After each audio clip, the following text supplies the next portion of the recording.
Salut, j'espère que tu vas bien.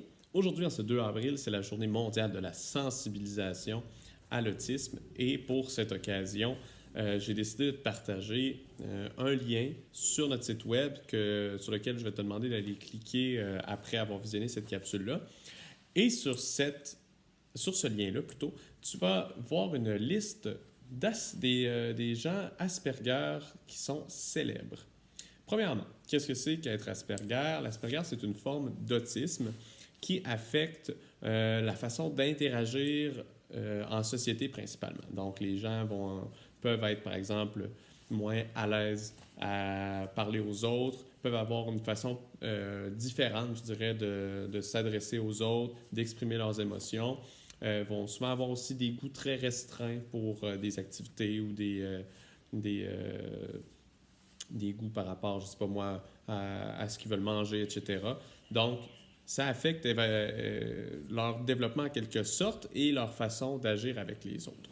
Par contre, l'autisme, comme l'autisme Asperger, c'est pas un handicap en soi, dans le sens que ça n'empêche pas les gens, malgré tous les défis qui vont se présenter à eux, ça n'empêche pas les gens d'accomplir des grandes choses. Et c'est le but là, de ma capsule ici et de l'article que je te montre. Tu vas voir des Asperger qui sont célèbres et tu vas être très surpris, je pense, de un, par la quantité de gens qui vont se trouver là, et de deux, par les noms qui vont se retrouver là. Je pense que tu vas trouver plus qu'un nom que tu reconnais.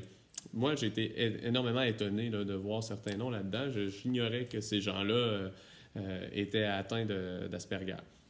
Donc, des noms, par exemple, comme Steve Jobs, Bill Gates, qui d'autres aussi? Attendez, je le regarde à l'instant parce que là, vite comme ça j'ai oublié Albert Einstein, mon Dieu.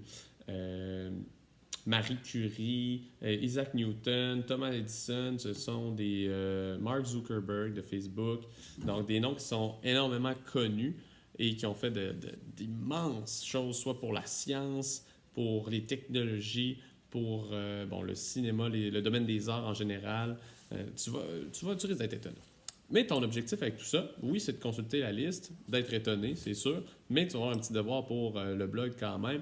Tu vas devoir aller choisir une de ces personnes-là, aller taper son nom ou copier-coller son nom sur Google pour faire une recherche sur cette personne.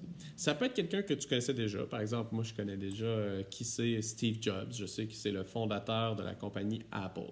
Mais je pourrais quand même prendre Steve Jobs et décider de faire ma recherche dessus. Ou bien, je pourrais aller choisir un nom que je ne connais pas. Par exemple, si je regarde ici, Dan Aykroyd. Je ne connais pas lui.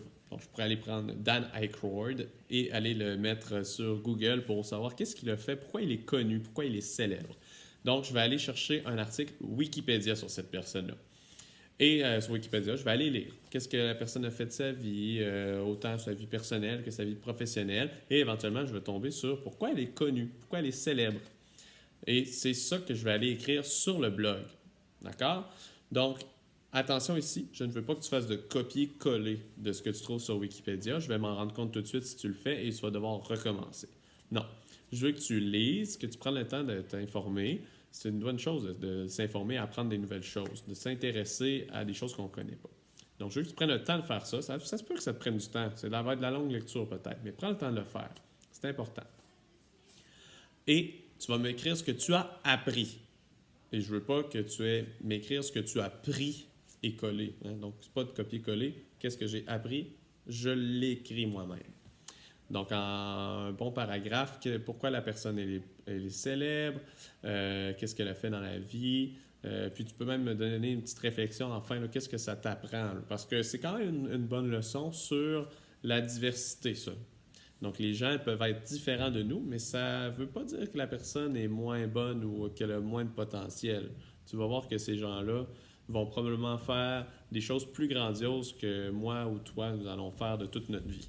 Donc, pour moi, c'est une belle leçon, alors que ce serait facile de prendre des gens qui ont l'air différents, puis de les laisser de côté et de dire « Ah, ils sont bons à rien ». Au contraire, j'espère que cet article-là va te montrer le contraire.